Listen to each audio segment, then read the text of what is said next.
There we go.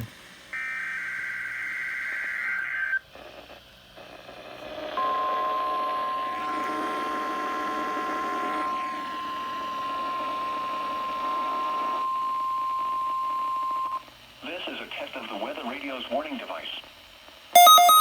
Dangerous weather situations or other emergencies.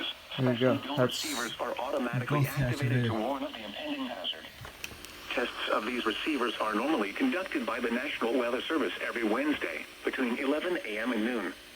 Reception of this program and the warning alarm will vary at any given location. The variability becomes more noticeable at greater distances from the transmitter.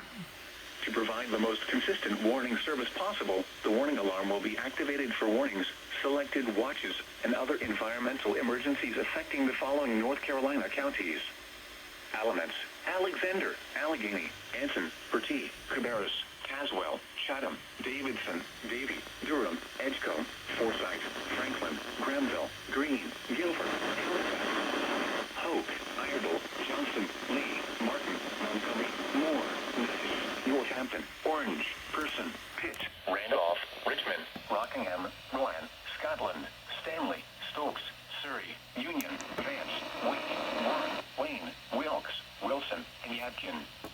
The warning alarm will also be activated for the following counties in South Carolina: Chesterfield and Marlborough, and the following counties in Virginia: Brunswick, Carroll, Grayson, Henry, Mecklenburg, Patrick, and Pittsylvania.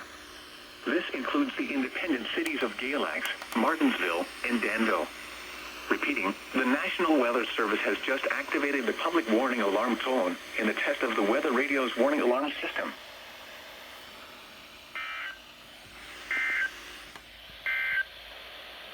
Here is the latest advisory